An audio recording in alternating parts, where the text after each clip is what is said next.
Later, as I saw the very human nature of the governing body, some things started to bother me.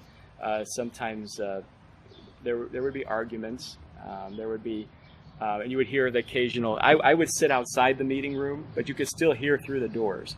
And I would bring Brother. I always had to wait there because anytime they had a break, he wasn't steady on his feet, and I had to be there at his call to go into the meeting room and get him, collect him, take him to the bathroom. And he was in his 90s. Sometimes he had to go when no one else was going. So then I would go in while the meeting was in progress, collect him, and then walk out while they're having their meeting. And I would see what they were talking on. And I would see, and sometimes emotions were flaring. I would have to walk in there and try as quickly as possible, collect him and take him out. And then, just, as Brother Barr told me, when I first got the job, Brother Barr and Brother Gerrit spoke a little bit to me. And, really? Yeah, because the sensitive nature of the information. Now, of course, my brothers. So can I just kind of make this absolutely clear? What you're saying is that you actually heard parts of governing body meetings. Yes, and of course later I even read memos. And you had to be briefed on that because you were a helper to Karl Klein. Yes. You would actually have to be listening to snippets of official governing body conversations. Yes, and I was a young elder too. Soon, I was appointed an elder at the age of 24, so I had become a young elder, but when I first started, I was still a servant, and so then soon after, I was appointed an elder. But even then, you're hearing things and you're seeing things that it's better to give an example. For example, one time I came in the meeting and I see Brother Henshel is beet red and he has his finger in the chest of Lösch. And it's obvious they have been shouting.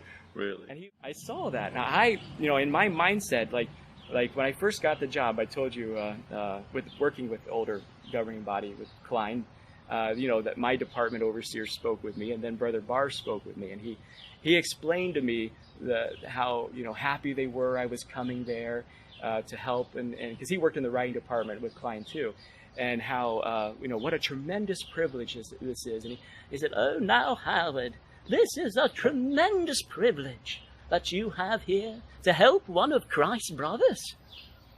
He says, "Oh my, you're actively doing just what Jesus Christ said in Matthew chapter 5. And he said to me that if you so much give a cup of water, a drink," he says, "very few people on this earth have such a privilege as you do to actively provide water, to actually provide sustenance, to provide assistance in a practical way to one of Christ's brothers." That impression deserves a standing ovation. You absolutely nailed I don't know how Jack far to Barr go with that, there. That was brilliant. And he said to me, he said, but he says, "Remember that you are a tool." And he said, "You are a walking stick to our dear Brother Karl. And like a walking stick, you see nothing, you hear nothing, but you provide a useful, practical means for our dear Brother Klein to get around." And I can remember just and later he was he was one I admired, and that's why But unlike a walking stick, you were seeing things, and you were hearing things that you can't unhear. You can't unhear. And so going back to Brother Lösch with his finger into the chest of Henshel. Henshel into the chest of Lösch. Oh, that's right. Yeah. Sorry. Yeah. Henshel with Henshel's finger into the chest of Lösch. Yeah, he was one that was all red. Henshel was. And later, early in the morning, like the very next day, I'm walking to get Brother Klein in the morning early to help him out, and in the same building Gerrit Lösch lived. And he sees me and he says, "Howard, come here for a minute." And I go over and I speak. I said, "Hi, Brother Lösch." And I'm very nervous because I got called. What did I do wrong? I'm sure I did something. And he said to me, he said, "I just wanted to make sure you're okay. Everything's fine with you. That you're, is there anything that that in your assignment that you find that's troubling you, or anything that you want to talk about?" And I was like, "No, oh my goodness, no, nothing's wrong with me. Even if there was, there's nothing wrong." And I realized that he's talking about that incident. Yeah, he said, because he said to me, "If ever something comes up, if you see something and you're not quite sure what you've seen or what you've heard, and you want to talk to somebody, he says, I want you to know my office door is open anytime. Wow. You just come right to me. Mm. I says, oh, thank you, Brother Lösch. Thank you. That's something. Mm. But then I realized, though, it was because of that exchange. It must have been. Mm. That he was afraid that I had heard something. But I said, no, I saw nothing. I hear nothing. Because he would have been, obviously, Lösch is now the longest serving governing body member, but back then he would have been one of the Oh, yeah. newcomers. There he answered, yeah. Yeah. Because at that time there were still a number of ones. Swingle, Lösch, Klein, all of them. Henshel and Barr were all still there. Wow. And so, but you know what happened later?